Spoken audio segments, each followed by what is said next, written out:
I believed small things kept us steady. I am 29. We like the quiet life. When she first mentioned Mark, I listened. She said, "He's just a friend, stop asking." I wanted to trust her, so I did. At first, Mark was a name at the edge of our days. A coworker she mentioned laughed at a party. Then the mentions grew. She stayed late more often. She said it was work. I tried not to be the jealous one. Small differences piled up. She took longer routes home. She set her phone face down with a soft smile.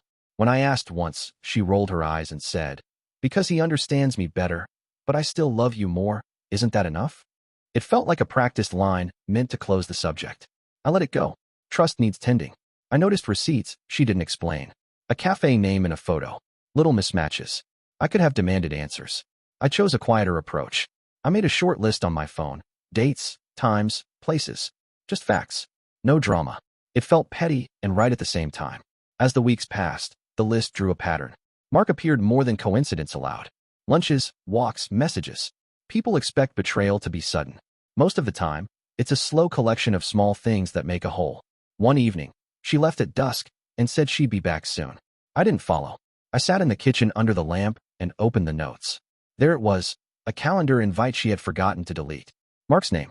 A location I'd only seen in pictures she sent. The time matched her excuse. The certainty that settled wasn't loud. It was small and steady. I thought of confrontation, of leaving, of drama. I chose something else. No scenes. I wanted consequences that fit the breach. I wanted balance. When she returned, she moved like any other night. Keys, coat, the practiced smile. She didn't see the open calendar on the counter. We ate quietly. I answered her questions about the day with calm words. I didn't accuse. I didn't beg. I wanted the life between us to feel different, to show her what had been taking shape while we pretended nothing was wrong. That night, I planned carefully. I mapped simple steps that would expose the truth in ways she couldn't ignore. It wasn't about spectacle. It was about restoring what had been loosened.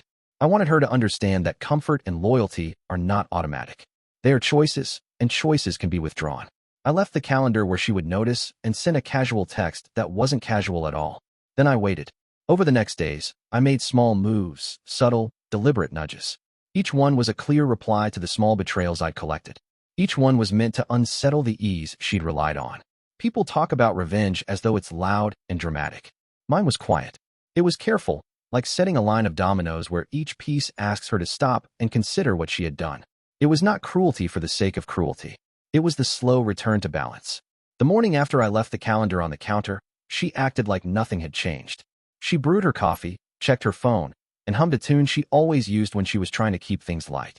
She didn't know that I was already a step ahead. I watched her eyes drift toward the calendar.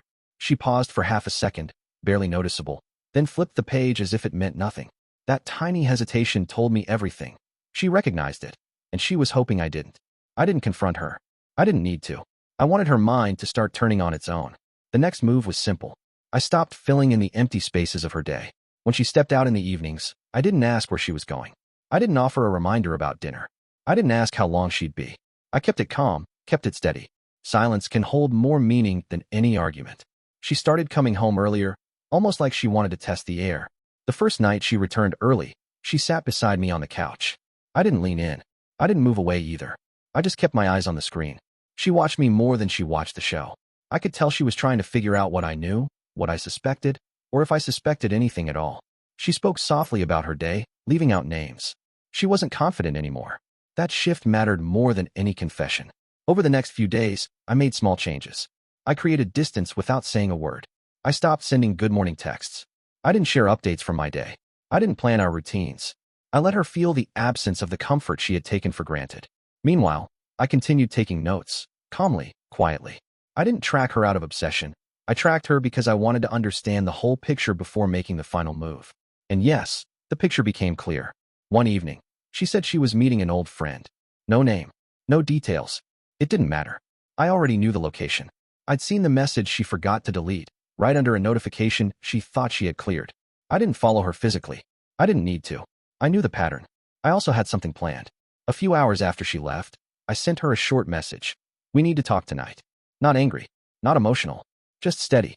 She replied quickly, almost too quickly. "Everything okay?" I waited a long time before answering. Long enough for her to feel the weight of it. Then I typed, "We'll talk when you get home." That was it. When she walked in that night, her face carried a tight expression. Her eyes searched the room.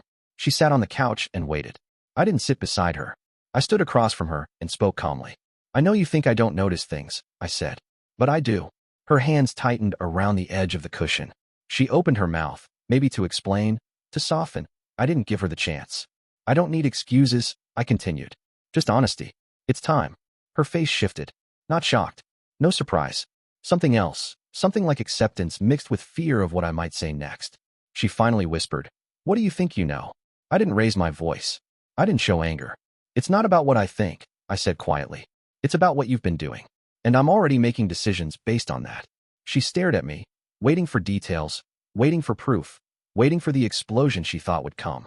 But the revenge I had in mind didn't start with shouting. It began with calm certainty. She waited for me to explain everything that night, but I didn't. I kept my words measured, letting silence do most of the work. The quieter I stayed, the more uneasy she became. I told her only one thing. "You'll understand soon." That single sentence unsettled her more than any confrontation could. After that evening, she changed her behavior fast. She started checking in more often, sending texts she hadn't sent in months. She came home earlier. She cooked dinner without being asked. She sat close to me like she used to. None of it felt real. It felt like someone trying to patch a wall they knew was already crumbling. I didn't react to her sudden kindness. I treated it like normal politeness and nothing more. Cold anger isn't shouting. It's clarity. And I was very clear about what was coming. My plan was simple. Give her space to reveal herself. People always show you who they are when they think they're losing control. A few days later, I saw the real shift. Her phone stayed close to her, but not hidden behind her back like before. She tried to seem open, like she had nothing to hide. She even left it face up once. That was new. She was trying to prove something, but the timing was too convenient. It wasn't honesty, it was fear. I didn't search through her phone. I didn't need to. I had already gathered enough. Dates, locations, words she didn't mean to send, messages she forgot to delete, patterns she thought I wasn't smart enough to notice. The final piece I needed came from someone unexpected. One of her friends reached out and asked if everything was okay between us. She mentioned that my girlfriend seemed stressed about something lately. The friend didn't know the details, but she knew enough to confirm what I suspected. My girlfriend wasn't worried about losing the relationship. She was worried I had caught her. That was all I needed. So I made the next move. I withdrew from the shared routines. I stopped reminding her about plans. I didn't offer help with anything. I spent more time outside, walks, errands, anything that took me out of the house. But I didn't tell her where I went. I didn't give her updates. I let her feel the uncertainty. One night, she tried to bring up the topic gently. She sat beside me and said, "You've been different lately." I nodded. "I know." She waited for more. I gave her nothing. I noticed her breathing slow in that tense way people do when they're hoping the tone of a conversation won't drop any lower. She finally said, "If I did something wrong, we can work through it." The irony was heavy. If she had been honest weeks ago, maybe we could have. But I was past that point. "We'll get to everything," I said calmly. "Not tonight." She didn't know what that meant. She only knew she wasn't in control of the story anymore.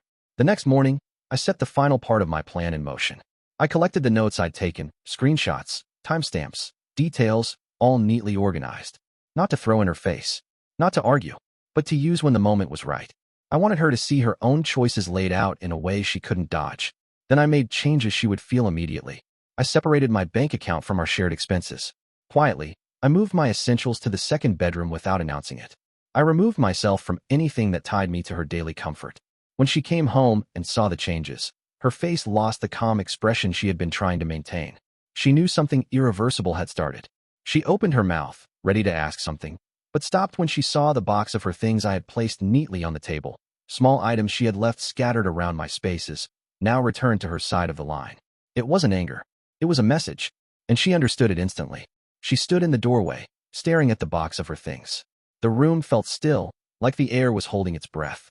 She didn't touch the box at first. She just looked at it, then at me, then back again, trying to understand how much I knew and how far this had already gone. Her voice came out softer than usual. "What's this supposed to mean?" I answered with steady words. "It means I'm not carrying what isn't mine anymore." She took a slow step closer. I didn't move.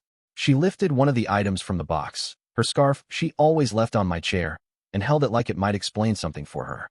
"This feels final," she said. "It is," I replied. I didn't raise my voice. I didn't add any long explanation. I didn't point fingers. I simply let the truth sit between us. She wasn't good at handling silence. It made her nervous. She placed the scarf back in the box and sat down. Her hands stayed still on her knees. She didn't look confident anymore. She looked like someone finally facing the outcome she had been pushing aside. After a minute, she spoke again. I want to fix this. The words were quiet, almost tired. I waited a moment before answering, then said, you want to fix the reaction, not the behavior. She lowered her eyes. That small gesture told me she knew I wasn't wrong. I didn't list every detail I had collected. I didn't need to. She knew all of them already because she lived them. She also knew I had been watching the pattern, not the excuses. That mattered more than any dramatic confrontation. Later that evening, she wandered around the living room like she wasn't sure where to stand. Finally, she said, can we talk? Really talk? I nodded and sat down, but I stayed distant. She sat across from me, not beside me. She started slowly. I didn't plan for things to get complicated. I thought I could balance everything and it would fade out on its own. Her voice trailed off. She didn't finish the thought because she knew the truth. She had been building two lives at once, hoping neither would collapse. I listened, not to forgive, but to understand the way she saw things. She looked up at me. I care about you. I never wanted to hurt you. I let a moment pass. You didn't think about hurting me. That's why it happened. That sentence landed harder than any argument. She leaned back, as if the room had suddenly become too small. Then, quietly, she said, are you leaving? No, I said. You are. Her eyes widened slightly, not shocked, just confronted by a reality she'd been avoiding. I continued, calm and clear. I already prepared everything. You'll stay with your sister for now. I've arranged the split of our expenses. I've taken my name off anything joint. I'm not dragging this out. She looked like she wanted to react emotionally, but the steadiness of my tone didn't give her room to build momentum. Instead, she nodded once, almost like she knew fighting it would make things worse. I didn't think you'd ever do something like this, she said quietly. I replied, that was the problem. She stayed silent for a while, staring at the floor. I didn't feel satisfaction, not cruelty, not triumph. What I felt was balance returning. A long-delayed correction. She packed her things the next morning. No yelling, just a slow, heavy acceptance. I helped her carry her bags to the car, not out of kindness, but out of respect for what we once had. When she drove away, I didn't watch the car disappear. I walked back inside and closed the door. The house felt different, not empty, just honest. But the story wasn't finished yet. Because karma has its own timing. After she left, the house stayed quiet for days. The kind of quiet that isn't heavy, it's clean. I didn't celebrate. I didn't tell anyone what had happened. I spent a lot of time outside, walking, thinking, settling back into myself. I thought it would end there. But karma rarely stops where you expect it to. A week later, she texted me. The message was short. Can we talk? It's important. I didn't respond right away. I let the day pass. That evening, she sent another message saying she needed closure. I agreed to meet in a neutral place, a small park we used to visit in better days. When I arrived, she was already there, sitting on a bench with her hands clasped together. She looked tired, not the kind of tired that comes from lack of sleep, but the kind that comes from being forced to face consequences. She stood when I approached. Thanks for coming, she said. I nodded. No hostility, just calm. She explained everything I already knew, but this time she said it without excuses. She said her situation with Mark fell apart the moment she moved out. The attention she thought she had from him disappeared quickly. The connection she thought was meaningful turned out to be temporary. She was dealing with the fallout now. People around her pulling away, her sister questioning her choices, and even her own sense of stability slipping. I made the biggest mistake of my life, she said quietly. I didn't think you'd ever walk away. I told her the truth. You didn't think about consequences because you assumed I'd still be here no matter what. She nodded. You're right. We sat for a moment in silence. The wind moved through the leaves, and the whole scene felt strangely balanced. She wasn't pretending anymore. She wasn't trying to control the story. She was simply living the result of her choices. Then she said, I want to fix things. I know I don't deserve another chance, but I want one.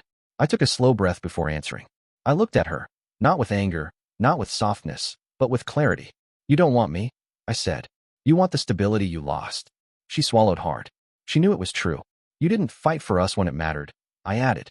You fought only after your backup plan broke. She didn't argue. She didn't deny it. She looked down and nodded to herself, taking in the weight of it. She whispered, so this is really it. Yes, I said. This is it. She wiped her eyes, not dramatically, just softly. She stood up and said, I'm sorry. For everything. I nodded again. I hope you learned from it. That was the last thing I said. I left the park first. I didn't look back. Not out of pride, but because I no longer needed anything from that moment. Over the next weeks, I focused on rebuilding my routine. I saw friends more often, picked up old hobbies, and repaired parts of myself I didn't realize had been stretched thin. And while I moved forward, I heard small things through mutual circles. How she struggled to regain trust from the people around her. How Mark had cut ties quickly. How her choices followed her long after the breakup. Not because I pushed anything, not because I exposed her, but because actions have a way of catching up on their own. Karma didn't come loud or dramatic. It came quietly, the same way her betrayal first appeared. And I didn't need revenge that caused damage. I just needed distance that allowed reality to do its work.